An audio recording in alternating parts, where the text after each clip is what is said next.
کعب بن مالک نے ویکھ کے دسے اور اگلی گل بھی سن لو حضرت کعب بن مالک نے جب بتایا نا تو جیسے آواز گونجی مسلمانوں کے کانوں میں گئی تو کافروں کے کانوں میں بھی کیونکہ کافر تو مصعب بن عمیر کو شہید کر کے سمجھ چکے تھے ہم نبی کو شہید کر چکے جب آواز پہنچی حضور تو یہ ہیں تو اب کافروں نے اپنی تلواریں نیزے اور تیر سب کا رخ ادھر کیا جدھر حضور جیسے صحابہ دوڑے ویسے بھی کافر دوڑے اب ذرا غور فرمانا میرے پیارے آقا علیہ الصلوۃ والسلام حضرت صدیق اکبر کہتے ہیں میں پہلے تو ادھر لڑ رہا تھا لیکن جب کان میں آواز پہنچی کہ سرکار ادھر ہے میں بھاگا جب میں آیا تو میرے اور حضور کے درمیان کوئی اور نہ تھا صرف ایک بندہ تھا صرف ایک بندہ میں نے کہا مجھ سے پہلے یہ حضور کے قریب کون آیا کہتے ہیں اور قریب ہوا دیکھا حضرت ابو عبیدہ ابن الجراح ابو عبیدہ پہلے صدیق اکبر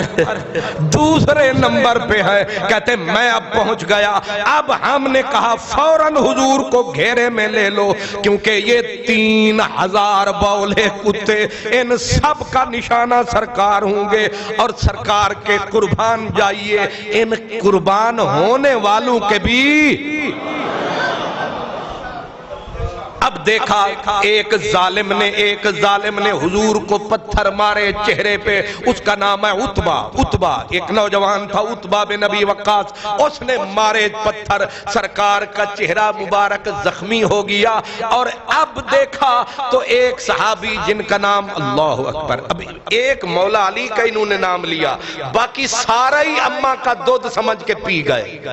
لیکن اب میں نام بھی بتاتا جاؤں تاریخ کو کلیئر کرتا جاؤں کہ جب آپ کے چہرے پہ پتھر پڑے چہرہ زخمی ہوا اوپر جو آپ کے چہرے کے اوپر وہ خود تھا خود کی جو کڑیاں تھی لوہے کی کڑیاں وہ حضور کے رخساروں کے اندر دھنس گئیں پتھر پڑنے سے حضرت حاتب بن ابی بلتا نام یاد رہے گا کیا چلو اگلا چیز حاتب یاد رکھو حضرت حاتب دوڑے آکے حضور کو دیکھ کے قربان ہونے لگے فدا کا ابی و امی میری ماں قربان میرا باپ قربان مجھے بتائیں تو صحیح کون ہے جس نے یہ ظلم کیا ہے سرکار نے انگلی کا اشارہ کیا ادھر سے پتھر آئے ہیں حضرت سیدنا حاتب بن ابی بلتا کہتے ہیں کہ میرے سینے میں جوش محبت کا جوش میں نے کہا میرے کریم کے اوپر یہ حملہ جس نے کیا زندہ نہیں چھوڑوں گا یہ عاشق ہے نام حضرت حاتب بن ابی بلتا ہے کہتے ہیں میں نے بس تھوڑا سا دوڑا تو میں نے دیکھا ایک بدبخت دوڑ رہا ہے میں نے کہا جانے والے روک پہلے میرے نال موک اس نے چہرہ جو پلٹایا تو مجھے وہ عتبہ نظر آیا میں نے تلوار کو یہیں سے لہرایا کیونکہ جوش تھا نبی کی عزت پہ قربان ہونے کا وہ سنبھلنے لگا لیکن سنبھلنے سے پہلے بجلی کڑکی گردن پہ گری میں نے اس کی گردن اتار کے زمین پہ دھری میں نے اس کی گردن سر کے بالوں سے اٹھایا اور میں خوش آقا کی خدمت میں آیا میں نے کہا جس نے خون بہایا میں اس کا سر لے کے آیا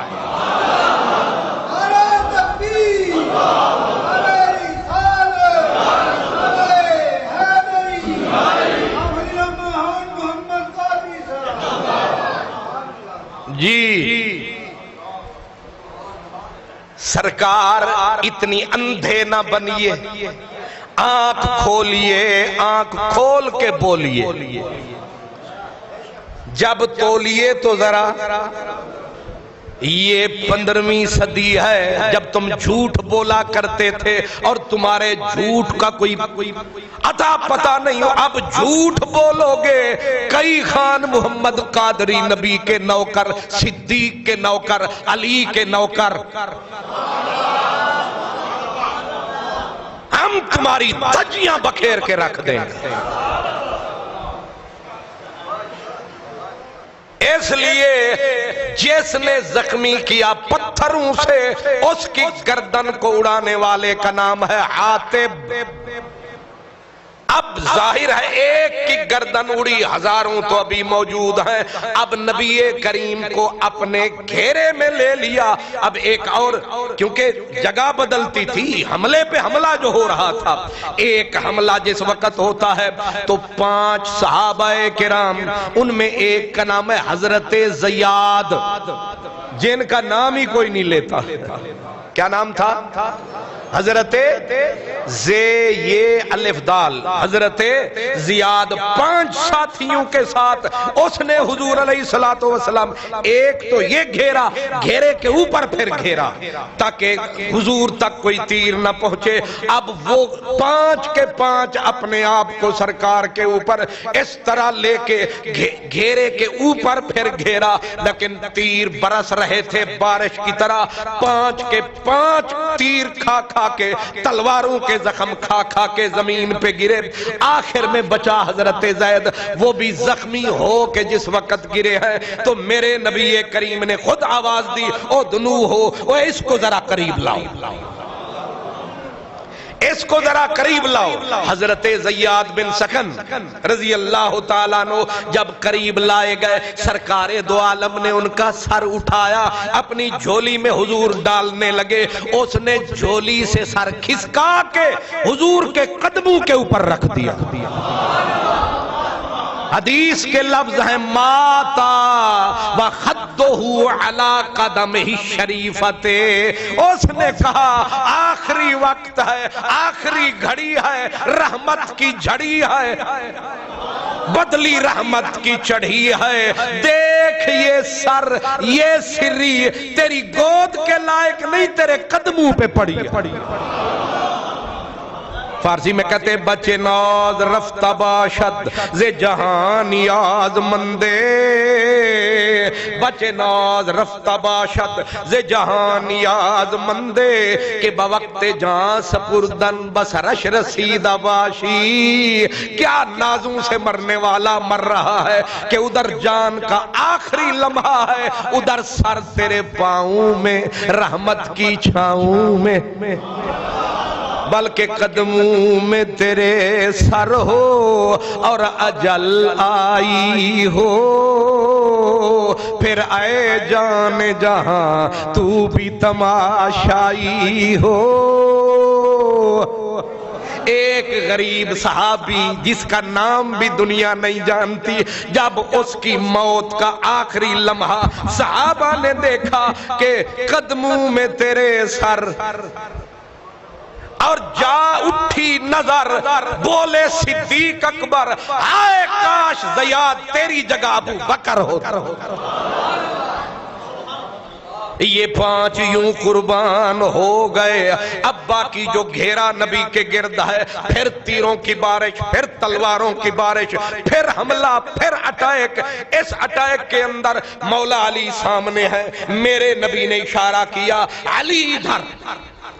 حضرت علی کہتے آنے والا ریلا آتا، میں حضور کی قربت کی بجائے ریلے کی طرف جاتا، میں ان ریلوں کو، صفوں کو توڑ کے رکھ دیتا، لیکن میں قربان ان کے جو نبی کریم کے گرد اس طرح دیوار بن کے کھڑے ہیں کہ جب حضور کے اوپر تیروں کی بارش، اب ایک ریلے کو تو علی نے روکا، باقی کون روکے؟ اب ادھر کیا ہے، جب تیر تلواریں حضور پہ گرتی، حضرت ابو دجانہ، کون؟ ابو دجانہ، یہ وہ غریب ہے جس کے تن پہ کپڑے ہی پورے نہیں تھے، ایک لال رومالی تھی جو باندھ کے میدان میں اترا کرتا تھا۔ یہ سیدھا سامنے آیا اور تو اب تیر چلاؤں یا حضور کو بچاؤں، انہوں نے بجائے ادھر منہ کر کے تیر چلانے کے، ایسے چوڑی اپنی پشت چوڑی حضرت ابو دجانہ کی ایسے کر کے کھڑے ہو گئے کہ جو تیر آئے گا میرے جسم پہ آئے گا، ان کی پشت چھاننی کی طرح ہو گئی، لیکن اپنی جگہ سے ہلا نہیں۔